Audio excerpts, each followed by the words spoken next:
and John have all made a fortune and become superstars in 3 very different fields. But when they dive into Shark Tank, they prove that business is business. Business is business, even when it gets personal. Take a look. You don't know how to run a company. You don't know how to preempt the competition. Sure, you don't know how to compete. You don't know how to sell. You want it all handed to you. Lori, listen. I'm going to tell you something right now. Lori, listen.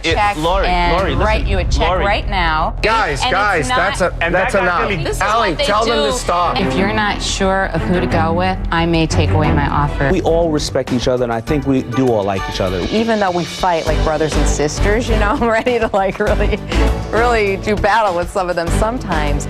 Off the set, I really love them all. This sounds like The View. Please welcome Mark Cuban, Lori Grenier, and Daymond John.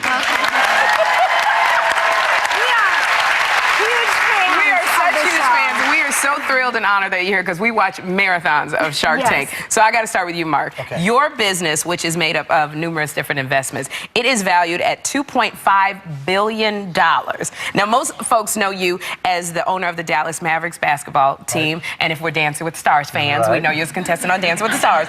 But you are also the founder and investor of numerous companies like, let me get this right, Access TV, Broadcast.com, the Landmark Theater chain, and Magnolia Pictures. So, I mean, you became an entrepreneur at 12 years old. How did that start? Well, my dad and his buddies were playing poker and probably had a few too many to drink. And like any kid, I wanted a new pair of sneakers. And my dad did upholstery on cars. You know, we were pure middle class. And he's like, those shoes on your feet work. If you want a new pair of shoes, you've got to earn it. You've got to, you know. Wow. And I'm like, Dad, I'm 12 years old. And one of his buddies piped up and I said, I got just the thing for you. You can sell garbage bags door to door. I've got these boxes of garbage bags and I'll give them to you to sell. And that's what I did. I went door to door selling a box of 100 for $6, made $3 a box. Like, who's going to say no to a little kid selling garbage bags? Did you get your shoes? I got my shoes and then some, and that just got me started. It taught me to sell.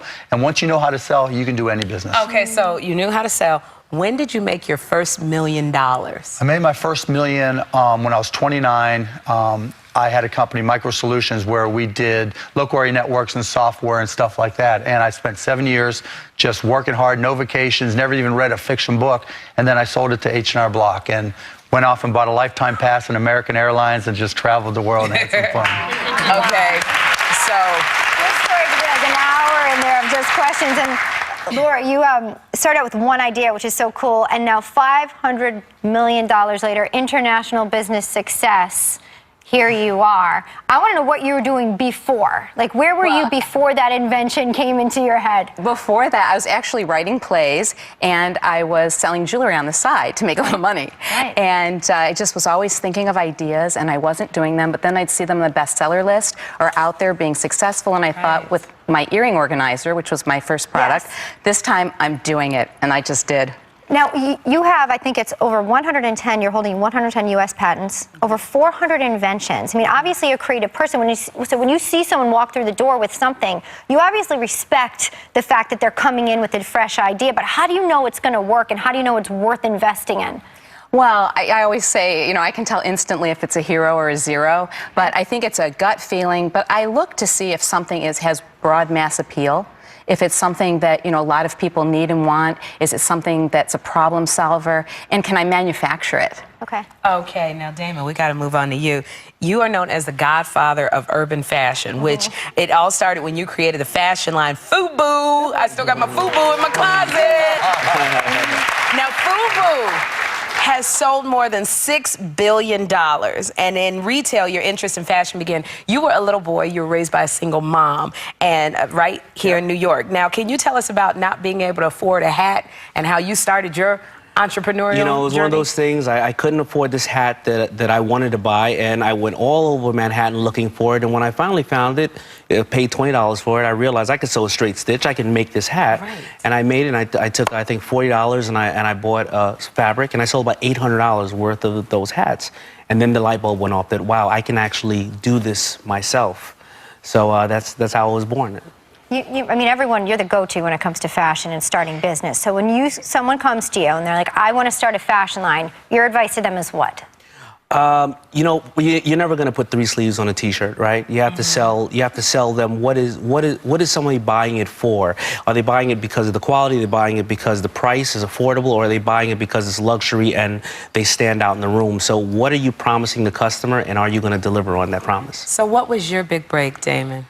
Well, I had 2. One time I went to Magic, the trade show in Vegas, and I had this little room, and I sold about $350,000 worth of clothes out of that room. But my next biggest break was LL Cool J.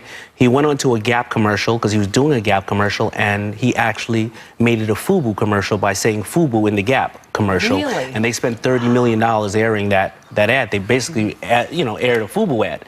And the Gap supported it so much because all the young hip-hop kids went into the Gap looking for FUBU. They re-aired the commercial, spent another $60 million, and that's when FUBU really just took off. Wow, we have so many more questions. Mark, Lori, and Daymond are sticking around, and we're going to be right back. Up next, the Sharks are showing off the latest products they're betting will make a bundle and introducing you to the entrepreneurs who invented them.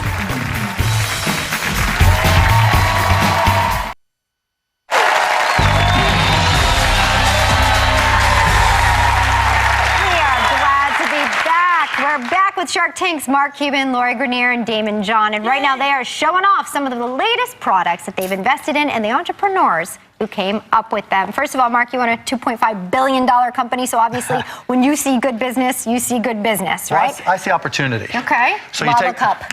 Lala Cup, beautiful design, and for Dad particularly, the thing about dads, we hate looking stupid with our kids, and I have 3 young kids.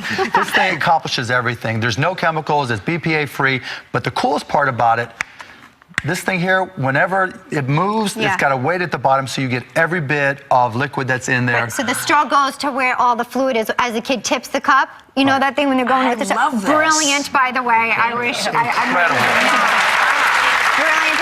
So Hannah and Mark, welcome. Congratulations. This is a spectacular design. And on the new baby, 3 days ago, your 3rd baby was born. we just give it up to you again.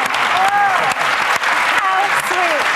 And how apropos. So tell us, obviously on the 3rd, you've experienced the sippy cup drama. So tell us how you came up with this and how it was developed. The whole product really stemmed from our children and some of the struggles we had with sippy cups. You know, transitioning off a bottle is not easy. Right.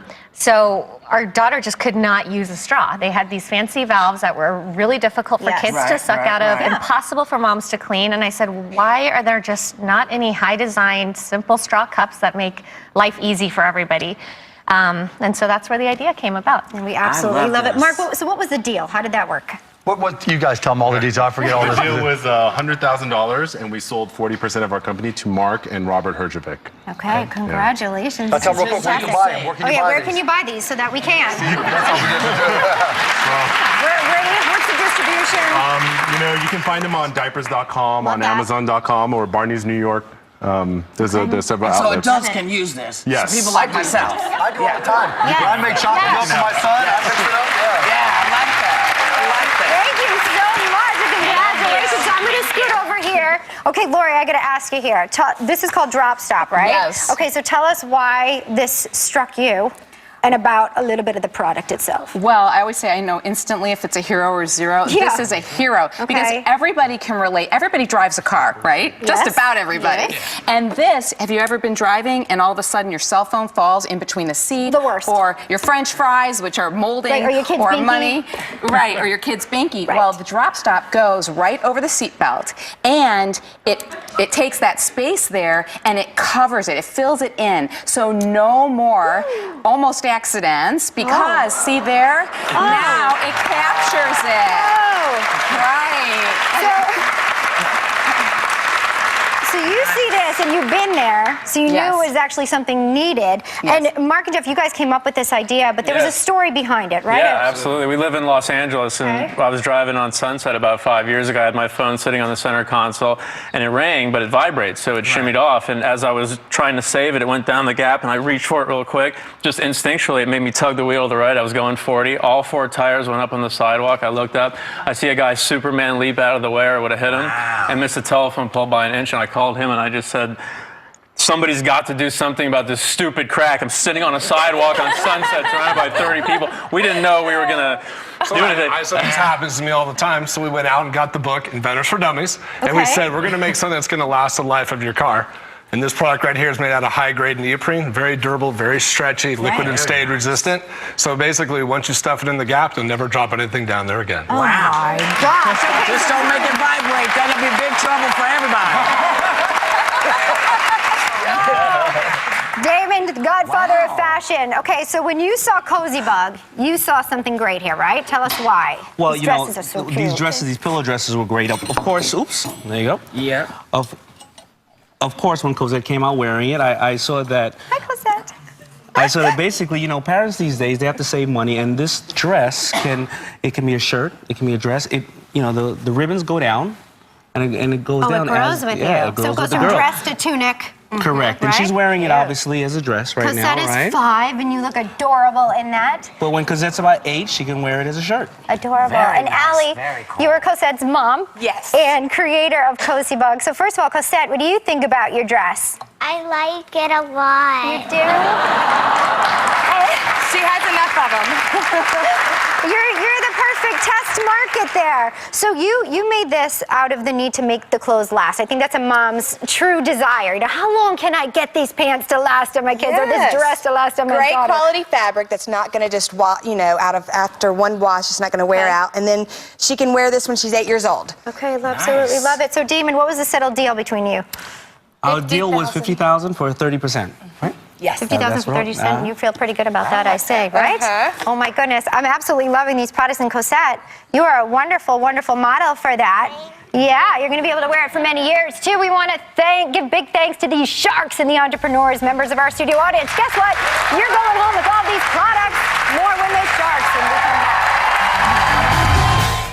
So Lori, let's talk about. I want to know. I've been looking at this Scrub Daddy. Please tell us what caught your eye about Scrub Daddy, besides the fact that it's cute.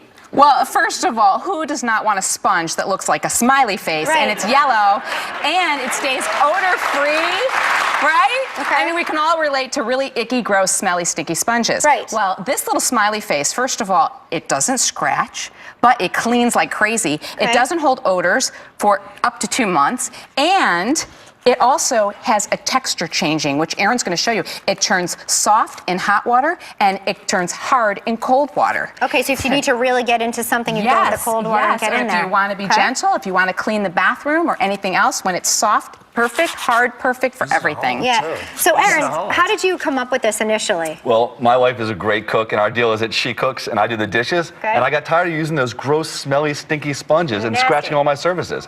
So I wanted to come up with a product that didn't scratch any surfaces and it would never smell. But one of the things that we came up with was a product that actually changes its texture based on what temperature of water you put it in. So you either have a sponge or a heavy-duty scrubbing pad. So here I've got hot water, and here I've got cold water. And you see I had it in the hot and cold water for just a couple seconds. And I can show you, because you can feel it and feel it's a completely different product. Okay. Wow. And what we feel the difference here? Ooh, It changes, and it changes instantly. If you And put can it here, see, yeah, look, here, we'll it's put hard this and weight firm, on it. and that's going to be for heavy-duty scrubbing. And here, it's soft and compressible, so it's just like a sponge. Fantastic. So what was the deal that was made? It was $200,000 for 20%. Okay, fantastic. It was a great deal. I invented the whole product from start to finish. The whole product. Yep, the whole product from start to finish. We're going to talk about that. Congratulations. You're going to be using this. Okay, Daymond, let's do talk.